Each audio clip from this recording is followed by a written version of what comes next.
యుద్ధానికి వెళ్ళాడంట. యుద్ధానికి వెళ్తే ఏమై ఉన్నాడండి, మరి మించిపోయాడు. కాబట్టి నేటి దినము కూడా అనేక మంది మరి సంఘముని ఏమి చేస్తున్నారంటే కలవరపరిచేవారుగా ఉన్నారు. కాబట్టి మరి నేటి దినమున ఈ యొక్క మరి కడవరి కాలంలో లేకపోతే ఈ యొక్క లవోదిక సంఘములో మనకి మరి బైబిల్ మిషన్ అయిన వారికి మరి రాకడ ప్రవక్తగా మరి మనకు అనుగ్రహింపబడిన ప్రవక్తగా ఎవరే ఉన్నారండి, మన దైవజనులైన దేవదేశాయి గారు ఉన్నారు. అనేకమైన బోధల ద్వారా, అనేకమైన పాటల ద్వారా, అనేకమైన పుస్తకముల ద్వారా మనకు ఆత్మీయ స్థితి మరి కుడుకు కానీ ఎడమ కానీ తొట్టెళ్ళిపోకుండా ఆయన మన నిమిత్తము ఏమి చేస్తున్నారండి, విజ్ఞాపన చేసేదే మరి ప్రవక్తగా లేకపోతే అయ్యగారుగా ఉన్నట్లు మనం చూస్తున్నాము. అయితే ఇంకొక ఉదాహరణ చెప్పి మీకు ముగించి వేస్తానండి. మరి ఆత్మసిద్ధపాటు అనగా గలతీయులకు రాసిన పత్రిక 5వ అధ్యాయము 5వ వచనం చూసుకుందాము. గలతీయులకు రాసిన పత్రిక 5వ అధ్యాయము 5వ వచనం చూసుకుందాము. ఏలయనగా మనము విశ్వాసము గలవారమై నీతి కలుగునను నిరీక్షణ సఫలమగునని ఆత్మ ద్వారా ఎదురు చూచుచున్నాము. దేనితో ఎదురు చూడాలంటే మొదటి దేనితో ఎదురు చూస్తున్నాము, శరీరముతో ఎదురు చూస్తున్నాము. రెండవది దేనితో ఎదురు చూస్తున్నాము, మనసుతో ఎదురు చూస్తున్నాము. మూడవది దేనితో ఎదురు చూడాలంట, ఆత్మతో ఎదురు చూడాలంట. ఎలాగ మనం చూద్దామండి. మరి గుడారమును త్వరగా విడిచిపెట్టాలని మరి పేతురు గారు మనకి తెలియజేస్తున్నారు. నరులలో గుడారము వేసిన తండ్రికి జయము, నరులలో గుడారము వేసిన తండ్రికి జయము, అందరినీ ఆకర్షించు, అందరినీ ఆకర్షించు తండ్రికి జయము, సర్వలోక ప్రభువునకు సంపూర్ణ జయము. అయితే 2వ పేతురు పత్రిక 1వ అధ్యాయం 13వ వచనంలో చూసినట్లయితే అండి, మరియు మన ప్రభువైన యేసుక్రీస్తు నాకు సూచించిన ప్రకారము నా గుడారము త్వరగా విడిచి పెట్టవలసినని గుడారము అని సెలవిస్తున్నారు. ఇక్కడ మనం చూసినట్లయితే అండి, గుడారం అనగా ఏంటండి అనగా మొదటిది మన శరీరము, రెండవది ఏంటి అని చూసినట్లయితే అండి, మనం విడిచిపెట్టవలసినది అంటే లోకము. అంటే ఎన్ని గుడారంతో మనం ఉంటున్నామండి, మొదటిది లోకము, రెండవది శరీరం అని ఈ రెండు గుడారాలను మనమే విడిచిపెట్టవలసిందిగా మరి తెలియజేస్తున్నారు. అయితే ఆనాటి కాలములో నోవాహు గారి కాలములో మరి తండ్రి అయిన దేవుడు ఏమి చేయమన్నారండి, ఓడను చేయమన్నారు. మరి సువార్త చెప్పారు. మరి అందరూ రక్షింపబడ్డారా? రక్షింపబడలేదు. నోవాహు గారి యొక్క కాలంలో చూసినట్లయితే ఎంతమంది రక్షింపబడ్డారమ్మా? నోవాహు గారి కుటుంబము ఎంతమంది వాళ్ళు అమ్మా? 8 మంది.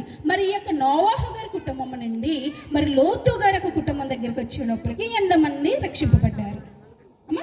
9. మరి ఈ 9లో నుండి ఎంతమంది రక్షింపబడ్డారు అమ్మా? అమ్మా ఇప్పుడు లోతు గారి కుటుంబంలో నుండి సొదొమ గోమరంలో నుండి మరి దూతలు వచ్చి వారిని బలవంతముగా బయటికి తీసుకొచ్చారు. అసలు రాకడంటే అర్థం ఏంటో తెలిసండి, బలవంతముగా కొనిపోవబడమే రాకడ. అంటే మన తండ్రి అయిన దేవుడికి ఈ యొక్క లోకములో మనం ఉంచడం ఇష్టము లేకంట సిద్ధపడిన వారిని ఆయన తనకు మహిమతో మనల్ని తీసుకెళ్లే తండ్రిగా ఉన్నారు. అయితే ఇక్కడ మరి లోతు కుటుంబంలో చూసినట్లయితే వాళ్ళక మరి అల్లుళ్ళైన వారు చనిపోయారు. తన భార్య, తన 2 బిడ్డలు తను ఏం చేశారు, బయటికి బలవంతంగా లాక్కొని వచ్చినట్లు చూస్తున్నాము. అయితే ఇక్కడ మనం నా సమయం అయిపోతుంది కాబట్టి త్వరగా ముగిచ్చేస్తున్నానండి. అయితే ఇక్కడ మనము తెలుసుకోవాల్సిన విషయం ఏంటనంటే, మరి ఇక్కడ లోతు తనకు బిడ్డల మటుకి మనం చూస్తున్నాము. మరి తన భార్య ఏమైంది అనగా ఉప్పు స్తంభము అయిపోయింది. ఎందుకు ఉప్పు స్తంభం అయిందండి? వెనక్కి తిరిగి చూస్తాం బట్టి ఉప్పు స్తంభం అయిపోయింది. ఉప్పు స్తంభము అయిపోయిందని మన చిన్నతనం నుండి మరి ఈ యొక్క ఏంటి సండే స్కూల్స్ నుండి మనం వింటా ఉంటున్నాము. అయితే మొదటి తెస్సలోనికీయులకు రాసిన పత్రిక 3వ అధ్యాయము మరి అక్కడ 14వ వచనంలో మనము చూసినట్లయితే ఏమని రాయబడేది అంటారంటే, మరి అమ్మా అనేకమైన మేఘములతో అంట మనము మేఘము మీదకి ఎక్కుతామంట. అదేంటి అర్థం ఏంటండి అని అంటే యేసు ప్రభు వారు మేఘం మీద వస్తున్నారు. మరి మనం అనేకమైన మేఘములు ఏంటండి, దాని అర్థం ఏంటండి అని అంటే మరి నా యొక్క భక్తిని బట్టి, నా సిద్ధపాటుని బట్టి తండ్రి అయిన దేవుడు నాకు మేఘంని ఇస్తారు. మీ యొక్క సిద్ధపాటుని బట్టి, మీ యొక్క మరి యొక్క అంటే భక్తిని బట్టి మీ యొక్క మేఘముని తండ్రి ఇచ్చేవారుగా ఉన్నారు. అయితే ఇక్కడ లోతు భార్యకున్న మరి ఆ సొదొమ గోమరం మీద ఉన్న ఆ పట్టణం ఒక వైభవం కానివ్వండి, ఆ అందముని విడిచిపెట్టడం ఇష్టం లేక ప్రభు బలవంతంగా కొనిపోయినప్పటికీ ఆ మేఘం అంట ఆమెకి ఏమైందండి, సరిపోలేదంట. కాబట్టి ఆమె ఏమైంది, వెనక తిరిగి చూస్తాం బట్టి ఉప్పు స్తంభంగా ఉన్నది. కాబట్టి ఎవరి మేఘము వాళ్ళదే. పరలోకములో అందరూ ఒకే స్థితిలో ఉంటారంటే లేరు. 30 వంతులు, 60 వంతులు, 100 వంతులు ఎవరి భక్తిని బట్టి వారికి దేవుడు అనుగ్రహించేవారుగా ఉన్నట్లు చూస్తున్నాము. మరి ఇంకొక మాట చెప్పి ముగించి వేస్తాను. మరి నా వెనక మరి గవర్నింగ్ బాడీ సభ్యులైన వారు అయ్యగారు ఉన్నారు కాబట్టి నేను ఇంకొక మాట చెప్పేసి ముగించి వేస్తాను. ఒక దినానంట ఒక దైవజనుడు లేకపోతే ఒక భక్తుడైన వారు ఉన్నారంట. ఆయన పేరు మరి డేవిడ్ లివింగ్స్టన్. ఆయనంట ఆఫ్రికా పట్టణంలో మంచి సువార్త చేసి మరి అనేక మంది ఆత్మలను రక్షించేవాడుగా ఉన్నారంట.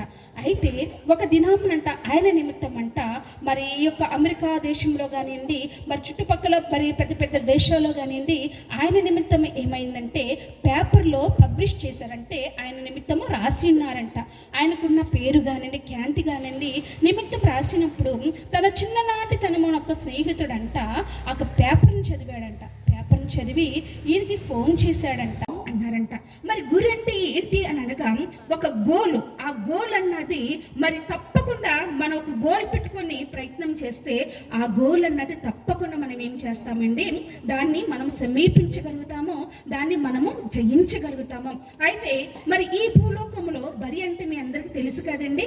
బరి అంటే ఏంటి అమ్మా, పందెము పోటీ. ఈ యొక్క బరిలో ఏముంటుంది, ఫస్ట్ ప్రైజ్ ఉంటుంది, సెకండ్ ప్రైజ్ ఉంటుంది, థర్డ్ ప్రైజ్ ఉంటుంది. అలాగే పరలోకంలో కూడా అంటే 100 దంతులు, మరి 60 దంతులు, 30 దంతులు ఉంటుంది. కాబట్టి మరి ఈ నేటి కాలమున అయ్యగారు అన్నారంట, మరి వధువు సంఘముకు సిద్ధపడుచున్న వారు పై వాటి మీద దృష్టి పెట్టాలి కానీ భూమి మీద ఉన్న వాటిని ఏమి చేయకూడదండి, లక్ష్య పెట్టకూడదంట, వాటి వైపు మనము పరిగెట్టకూడదంట. అయితే ఈ యొక్క సిద్ధపాటులో మరి 3 విధమైన సిద్ధపాట్లు వధువు సంఘానికి మనం కలిగి ఉండాలి అంట. మొదటిది ఏంటి అండి అని అంటే శరీర సిద్ధపాటు అంట.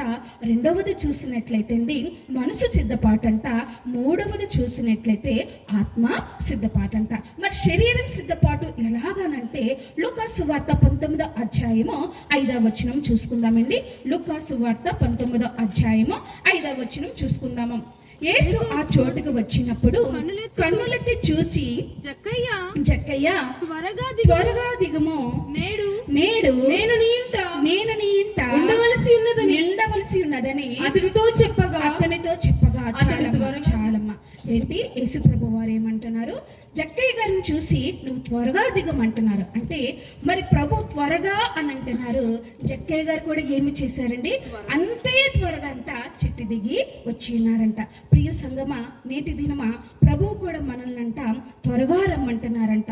మరి మనం కూడా త్వరగా స్పందించుచున్నామా? మరి పరలోకములున్న దేవుడంట ఎప్పుడని ఆయన త్వరపడుచున్నాడంట. భూలోకములున్న వధువు సంగమ కూడా ఎప్పుడని త్వరగా స్పందించేవారుగా ఉండవలసిందంట. పరమగీతము 1వ అధ్యాయము 4వ వచనము చూసినట్లయితే ఏమని వాక్యము సెలవిచ్చుచున్నాడంటే, నన్ను ఆకర్షించుము, మేము నీ యొద్దకు పరిగెత్తి వచ్చేదము. ఎవరు ఆకర్షించాలంటే ముందు మనల్ని అనగా దేవుడు ఆకర్షించిన ఎడల మనము పరిగెడతాము. మరి దేవుడు ఆకర్షించబడాలంటే మనలో ఏముండాలండి అమ్మ, భక్తి అన్నది ఉండాలి.